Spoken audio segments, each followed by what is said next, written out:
Hello guys, for today's video, susubukan nating lutasin ang isa sa mga major problem ng Ford Everest Gen 1 and Gen 2. So usually, pag umuulan, napupuno yung running board nila ng water, kaya nababasa ang carpet.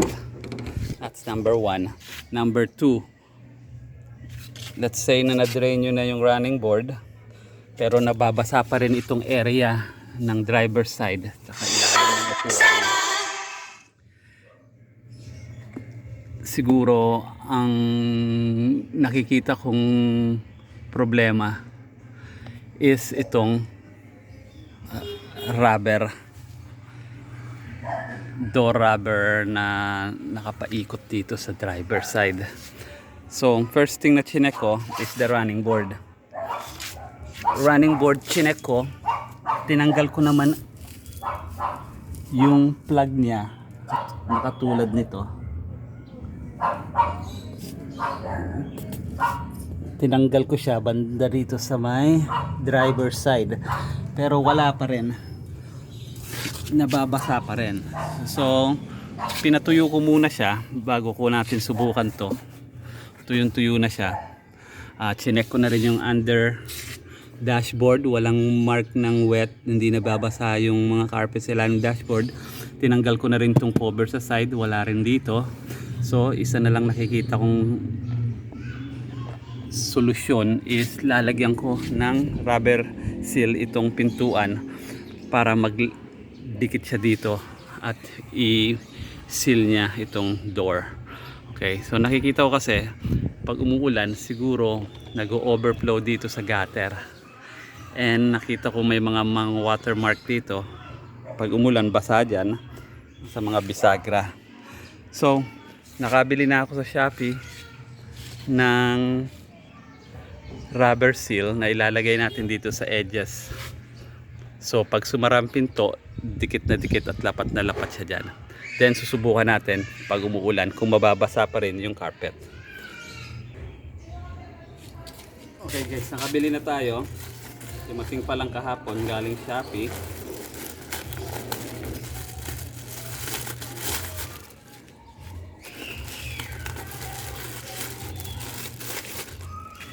Bumili ako ng extra 5 meters kada bag, so just in case na mabitin tayo.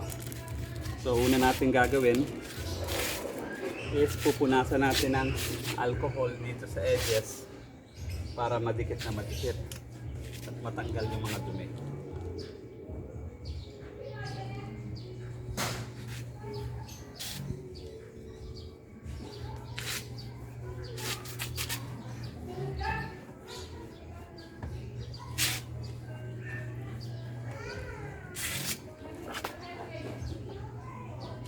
Nalagyan natin siyang paikot.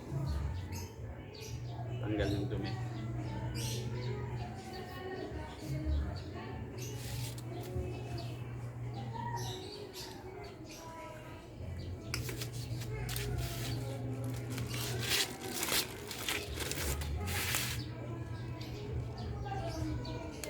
Ganito yung itsura niya guys. May 3M tape sa likod at maliit lang siya.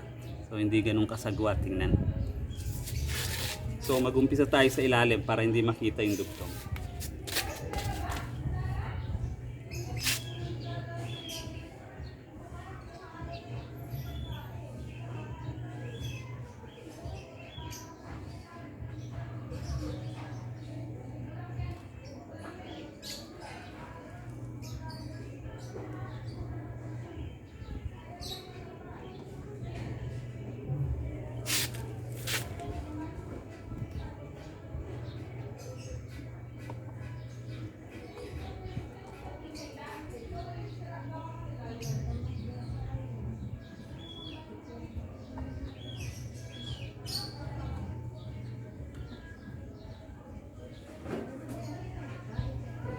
Sundan nyo lang guys yung marking ng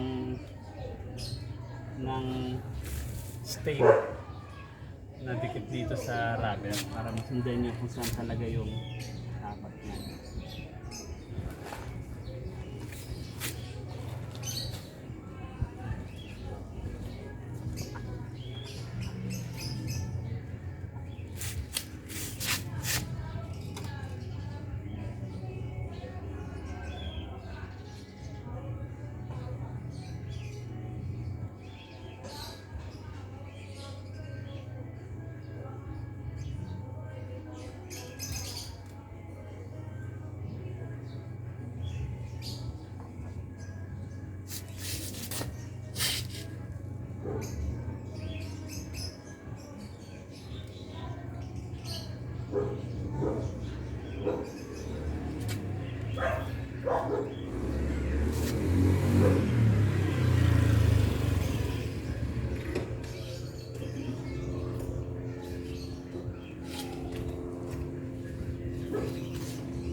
Didiin lang natin siya para totally na dumikit.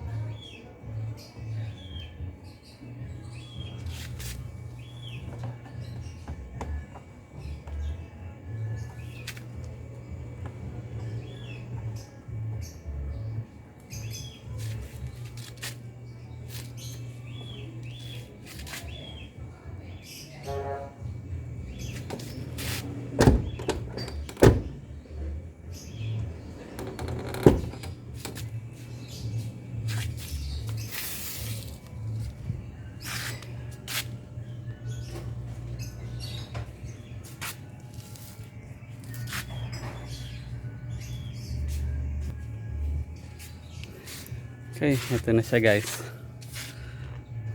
Ganyan ang kinalabasan niya. Hindi naman masagwan tingnan. Pero advice lang, medyo sisikip siya ng konti. So kailangan nyo lang itulak ng madiin. Kasi seal na siya dyan sa loob. Okay. Medyo babagsik ng konti ang pintuan dahil nga dito sa bagong rubber seal. Siyempre lalapat at didikit siya dito sa luma. So guys, susubukan natin to. Sana umulan para ma-check natin kung papasok pa rin ang tubig. Okay guys, sana nakatulong to. At hintayin nyo lang yung susunod na video para sa result. Thank you.